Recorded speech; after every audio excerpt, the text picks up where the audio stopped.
Hello everyone, I'm Mike. This is my blind playthrough of Trails of Cold Steel 2. We just ended Act 1. We are now beginning Act 2. So last time, the Noble Alliance pulled out all the stops in the mirror. And in the end, Rean had no choice but to join them in the flagship. So let's see what happens.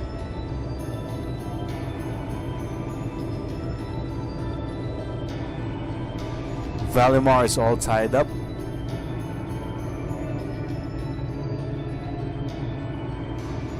Is Rean inside now?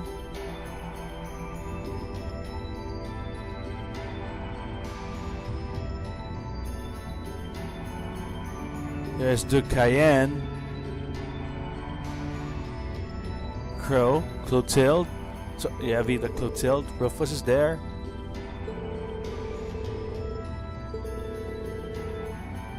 Rean Schwarzer. Truth be told, we don't want this war to drag on any more than you do. Really? Of course, they want to win. We only acted as we did due in part to our dearly departed Chancellor's behavior being far too unreasonable to justify turning a blind eye. He garnered the trust of His Majesty, and in turn misused that trust. He flagrantly disregarded this nation's beloved culture and traditions, treating Erebonia as if it were his own personal property. Surely you too noticed this. Well...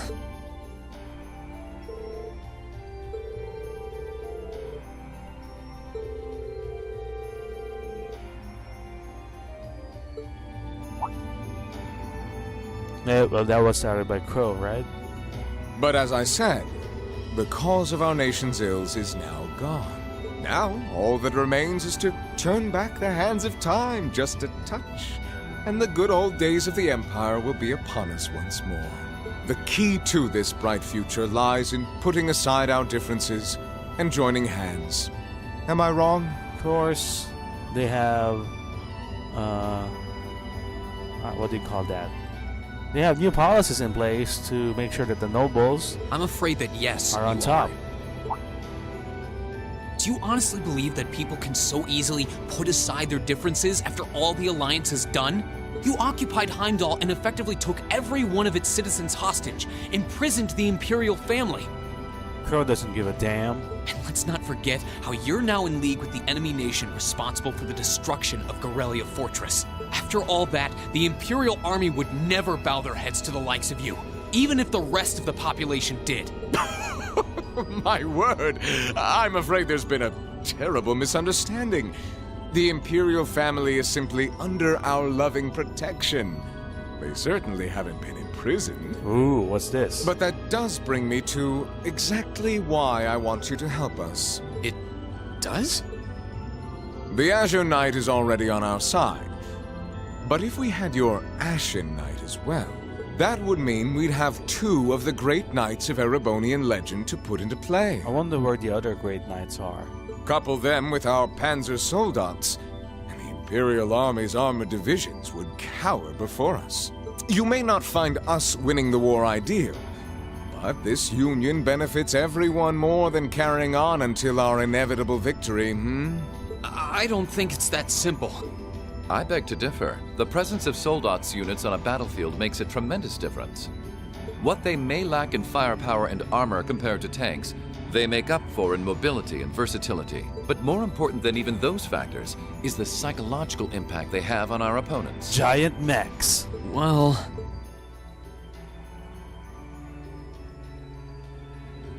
We're only human. As such, we are as captivated as we are terrified of giant beings bearing human form. Exactly. And if that holds true even for mass-produced soldats made with modern technology, it will be all the more true for the divine knights of legend you and Crowe possess. Can't argue with that logic. I will say it once more. Gileath Osborne is dead, and with his death, all that's left to be done is end this ridiculous war and return order to the Empire. With you as a ruler, of course, right? Only then will everything be as it should. That includes both your pleasant academy life and the peaceful days of darling Elise and her friend the princess. By the way, where are they? And where is Oliver in all of this? Are you trying to?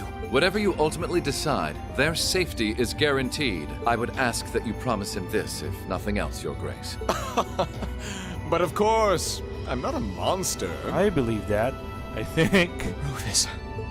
We may stand on opposite sides of this conflict, but I still sit on Thor's board of directors, and in that capacity, I suggest you consider carefully the choice before you. After all, every soldier must decide for himself whether a cause is worth fighting, perhaps even dying for. I look forward to hearing your answer. Well, that's quite a scene.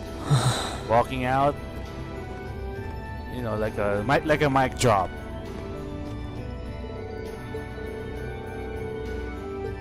You'll be treated like a rock star, I'm guessing. Well, this is an intermission, alright. Rean has to ask what will happen if the war ends and they're the rulers. What will change? Those kind of policies. He has to clarify it first, those things. What will happen to the Imperial Army? You know, things like that. Politics. Not that Rean is well versed in politics, but he has to try at least, right?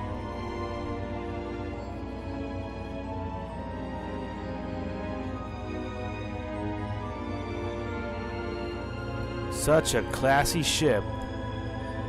It even has some aquarium back there. This is the mothership, the flagship, after all.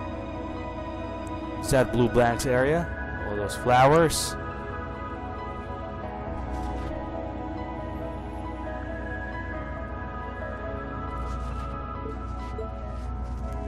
All that's left to be done is end this ridiculous war and return order to the Empire. Only then will everything be as it should. That includes both your pleasant academy life and the peaceful days of darling Elise and her friend the princess. I suggest you consider carefully the choice before you. After all, every soldier must decide for himself whether a cause is worth fighting, perhaps even dying for. Yep, we got it. I look forward to hearing your answer.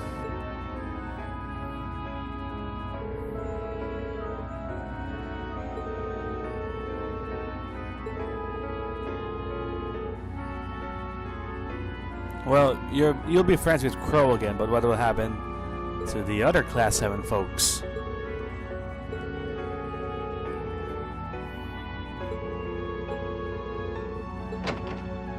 Keep racking your brain like that and smoke will start coming out of your ears.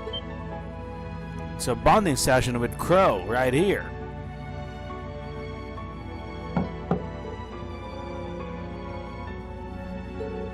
Hey now, no need to give me that look. I figured I was gonna find you busy thinking everything over like your life depended on it. And what do you know? I was right. No need to be hostile, Rean.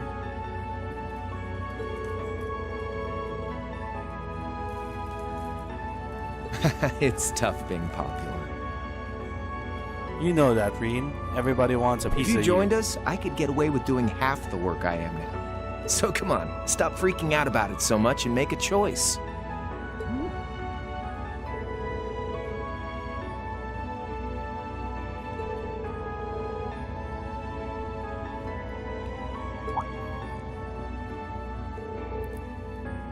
What is that? A food basket? Grub, of course. That's right. Let's have some snacks. Kinda early, but I brought you your lunch. Mind if I join you?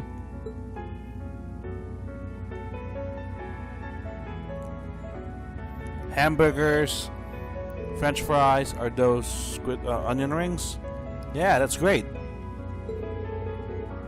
Oh, that kind of food more your thing? Okay then, give me a minute while I go ask the chef to whip something up. Cool. All right, dig in.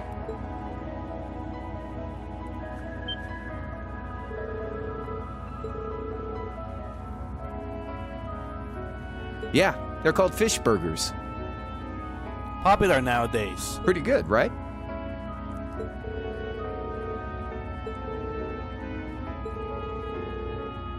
Well, glad to hear.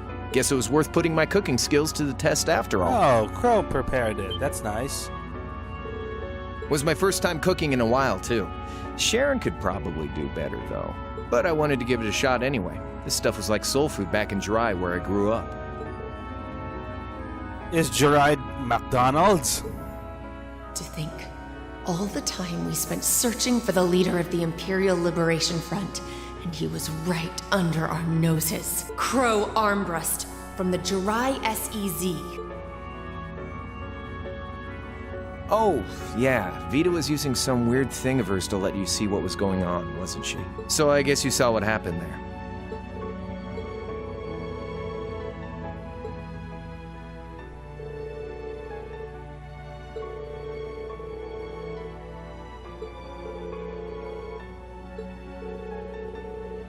I think that's what Crow's causes. That's why he's so angry at the Empire. Because it was annexed. Yeah, by pure coincidence. It's changed a lot since I was last there, so it was kind of surreal being back again. But it was nostalgic in its own way, too.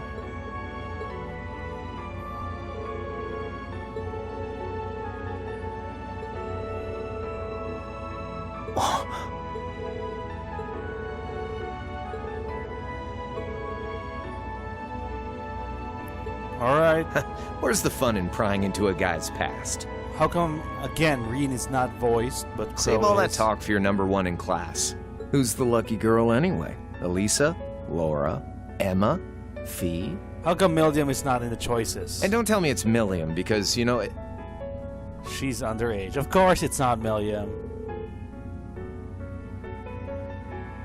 Or is she not human? What is Crow trying to say here?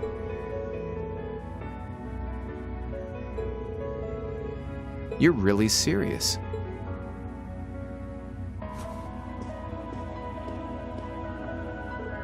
My past really isn't that big of a deal, you know. It's got nothing on yours, that's for sure. If you find yourself thinking that's all when I'm done, well, I warned you.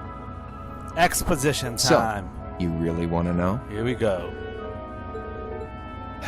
All right, you win. Like I said, it's just your run-of-the-mill sob story. Pick up any history textbook and you'll probably find a dozen others just like it. It's the kind of story that's so common no one bothers to remember it, like it never even happened. Try us, Crow. Back in those days, Jirai was known as Jirai City. Alright. It was a city-state off the coast of northwest Zemuria that prospered through maritime trade with West Erebonia, Northumbria, and Remiferia. Those are a bunch of places. It's It had a port town. population of around 150,000 people, so it wasn't exactly a big place or anything. Because of that, the surrounding nations left it alone and let us live out our days in peace. We were pretty fortunate, all things considered, until about 20 years ago. What happened? That was when the Northumbrian disaster struck, and much of the Principality of Northumbria was turned to salt. Holy crap, what happened in the Northumbrian disaster? And as a result, trade on the northwest shore was reduced to virtually nothing. Day after day, Jirai's prosperity started to fade away. Still, it wasn't all bad. We had our fishing, our historic landmarks, our septium mines. We could make use of those to get trade going again, both to keep our state running and to help out Northumbria. In fact, the one who advocated that approach was the mayor, my grandfather. Okay, that sounds good. So far? He was the last mayor Jirai City ever had. He was a stubborn old bastard, but he had this wry sense of humor and was well loved by everyone. I lost my mom and dad early, so he was also my only living relative.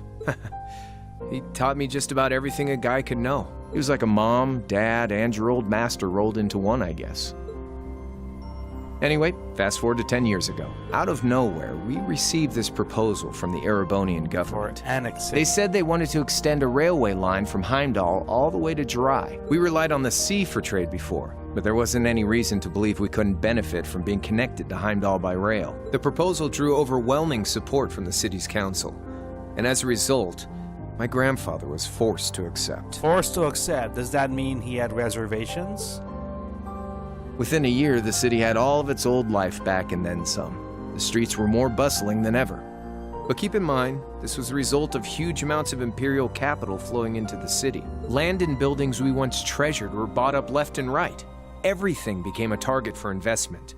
People only cared about making money. Something similar supposedly happened in Crossbell too, but unlike there, no opposition existed in Jirai. Huh. So maybe that, again, that plot is further explored in the Crossbow games. My grandfather sensed something was off, and he tried what he could to get the situation under control. Then one day, someone blew up the railway line leading to Jirai. Everyone demanded that it be repaired as quickly as possible. Everyone except the Imperial government. Wait, what's going on? Instead, they panned our national security arrangements for being insufficient and threatened to withdraw all Imperial capital.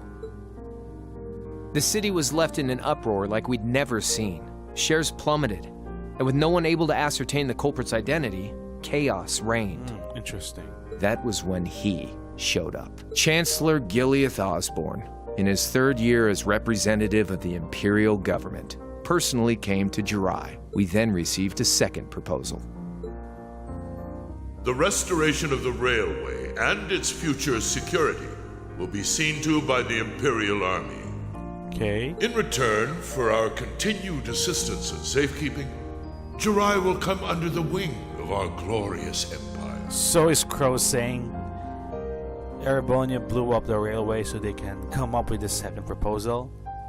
That's certainly possible. And attain even greater prosperity as a special economic zone. The timing was too good to be true, really. Realizing this, my grandfather staunchly opposed the idea. He tried everything he could to convince the city's council to reject the offer. Unfortunately, once you taste the sweet fruit of prosperity, it's hard to want to go back. The council, made up of influential merchants and all their greed, jumped at the offer. And tempted by the elimination of customs, together with the tax breaks from being an SEZ, many of the citizens did too. Yeah, if you look at it on paper, And sounds during good. all that, they conveniently found a suspect behind the railway incident. Who? The mayor? My grandfather. Ah, there you go. That sucks. He loved Jirai more than anyone, and up till then, its people loved him too. And yet, virtually overnight, he found himself facing the wrath of both the city's council and the citizens alike. That's very unfortunate. Left with no choice, he resigned from his position as mayor, and Jirai formally became part of the empire. Both of these things happened on the same exact day. That was 8 years ago. Naturally, everyone knew my grandfather wasn't the one who did it. They knew who was really responsible. The Empire. They just turned a blind eye to the truth. See? I warned you. Just your run-of-the-mill sob story.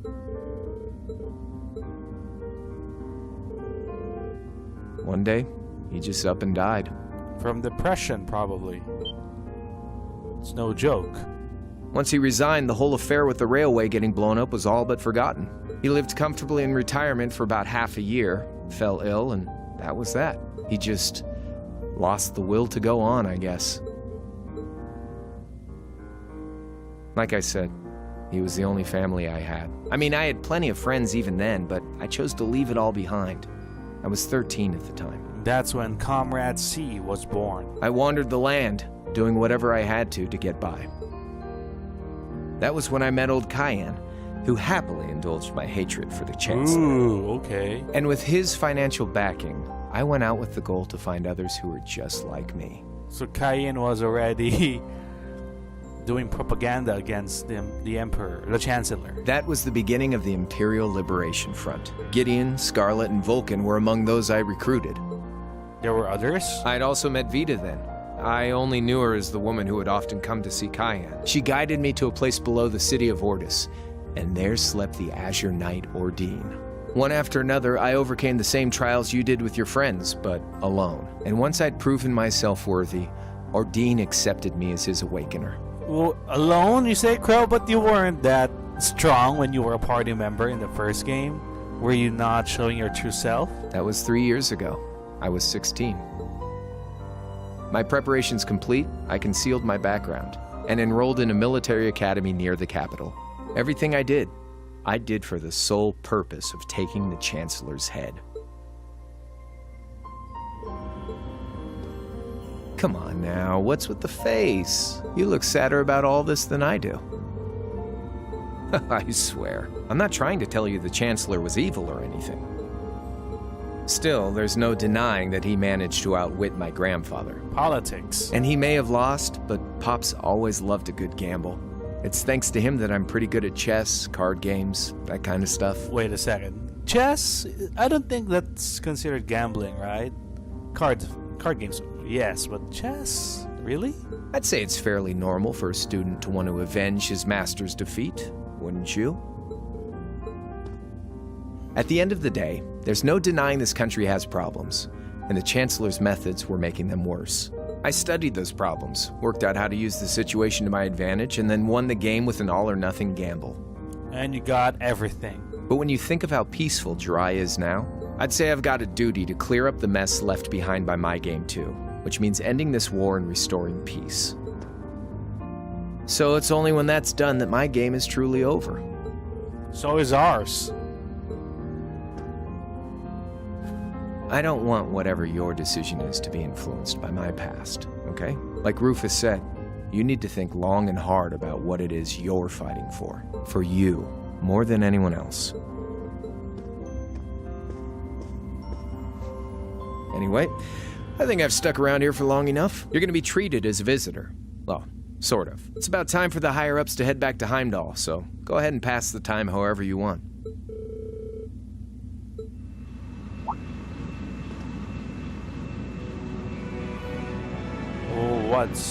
What's that ship? Who's in there?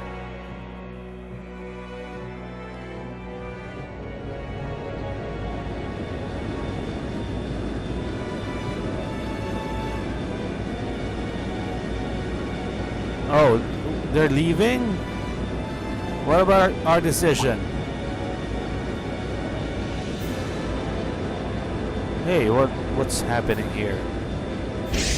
Are they gonna broadcast our decision like LeBron James on ESPN?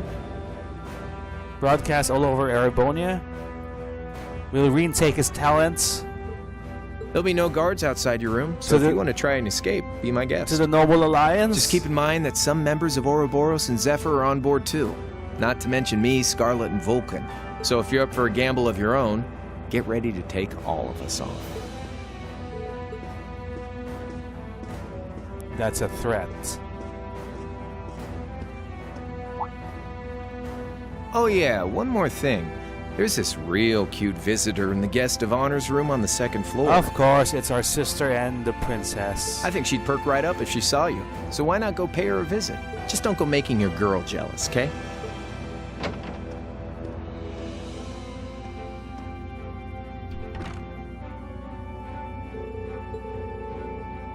Oh, come on. Don't tell me you don't know who it is, Rean.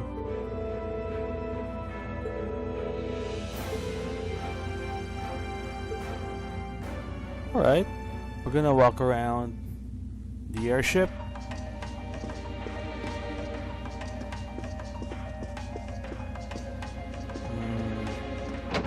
Sure, that's a lot of folks to chat up. Should we do it this time or save it for the next episode? How are we doing on time? Let's see. Yeah, I think it's time to call the episode, folks. So that was quite a backstory for Crowe. He was just a victim of politics. No, nothing personal, just politics. And he grew to hate the Emperor, which is why he joined Cayenne and conspired to do this elaborate scheme to assassinate Dracos. No, not Dracos, sorry. Gilead Oswald. Dracos is the first emperor. Alright then, folks, we're gonna tour around, what's the name of the Pantagruel. We're gonna tour around the Pantagruel, chat with members of Ouroboros, Zephyr Yeager, and the remnants of the ILF. Next time, here in Trails of Cold Steel 2.